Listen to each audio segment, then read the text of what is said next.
हुजूर सैयद आलम सल्लल्लाहु अलैहि वसल्लम बैठे थे तो हुजूर ने फरमाया शराब, ये नशा, ये बुराइयों की माँ है। और फिर हुजूर ने एक मिसाल बयान फरमाई। नबी रहमत अलैहिस्सलाम ने फरमाया बनी इसराइल का एक वाकया है। एक खूबसूरत जवान था, एक औरत का दिल आ गया उस पर।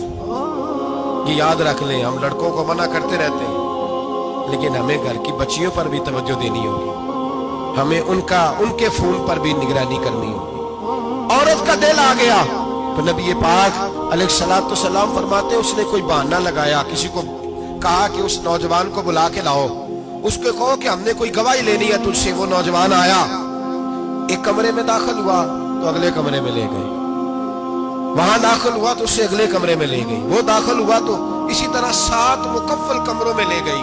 मेरे करीम रसूल मेरे महबूब पाक अलैहिस्सलाम फरमाते, सहाबा को समझा रहे हैं मीठे लबो लहजे में, फरमाते जब सबसे पिछले कमरे में ले गई तो एक लड़का बंधा हुआ था वहां रस्सियों से, शराब का प्याला पड़ा हुआ था। बीबी कहने लगी कोई गवाही शवाही नहीं लेनी, तुझे इसलिए बुलाया है कि तेरे ऊपर दिल आ गया है, अब मेरे साथ मुंह काला कर।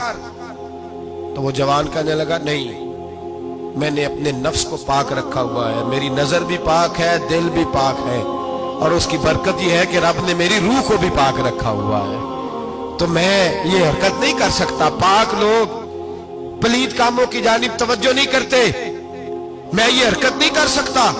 कहने लगी चल फिर इसको कत्ल कर, इसको मैंने बांधा हुआ। उसने कहा मैं कत्ल क्यों करूं, मेरी क्या दुश्मनी है।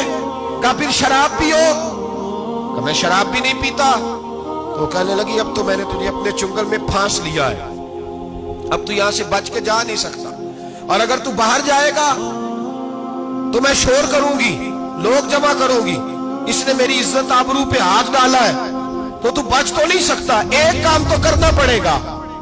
महबूब फरमाते उस नौजवान ने सोचा कि जिना भी बहुत बड़ा जुर्म है, कत्ल भी बहुत बड़ा गुनाह है, चलो अब मजबूरी है तो शराब पी लेता हूं। लेकिन वो समझा ना कि शराब तो बुनियाद है। उसने एक प्याला जो पिया, कहने लगा एक और दे दो, दूसरा पिया तो कहने लगा एक और दे दो। अब 3 प्याले 3 बोतलें शराब जो पी चुका तो खुमारी चढ़ गई। अब उस औरत के करीब जाने लगा कि मैं तेरे साथ जिना करूंगा। उसने कहा जब तक मैं करीब नहीं आने दूंगी जब तक तू इसे कत्ल न करे। उसने उसे कत्ल भी किया, जिना भी किया। तो महबूब फरमाने लगे ये कत्ल और जिना जो हुआ है तो ये शराब की वजह से हुआ है। गोया शराब वो जुर्म है जो कत्ल भी कराएगी, जो जिना भी कराएगी। और अगर आप नशई को देखें, अगर आप शराबी को देखें, तो क्या वो डकैतियां नहीं करता फिरता, वो चोरियां नहीं करता, वो अपनी ही माँ का जेवर नहीं बेच आता, वो अपनी ही बहन का पड़ा हुआ जहेज नहीं बेच आता, वो अपने ही घर में डाके नहीं डालता, वो अल्लाह के घर मस्जिद में आकर के चोरी नहीं करता। वो सिर्फ इसलिए करता है कि ये नशा, ये शराब, ये माँ है गुनाहों की, ये जड़ है। मिल्लत के लोगों याद रखो, इस उम्मत, इस पाकिस्तान के साथ जहां बहुत सारे जुल्म हुए, वहां बड़ा जुल्म ये है कि बहुत बड़ा तबका जवानों का नशे का आदी है। वो नशा इन्हें इश्क मजाजी और औरतों के इश्क की जानिब ला रहा है। वो नशा चोरियां करा रहा है, कत्ल करा रहा है, डकैतियां करा रहा है। बहुत बड़े जालिमों ने बहुत बड़े हाउस बनाए हुए हैं जिनके अंदर शराब फराम की जाती है, नशा दिया जाता है। मैंने तो ऐसे ऐसे लफ्ज सुने कि इलेक्शन के दिनों में वोट लेने की खातर सियासतदान इन्हें नशा फराम करते हैं, इन्हें बांध के रखते हैं, रोज तुम्हें पुड़िया मिलेगी, वोट हमें डालना। इतना जुल्म, इतनी ज्यादती, इतना जबर, एक इंसान के साथ खेलना।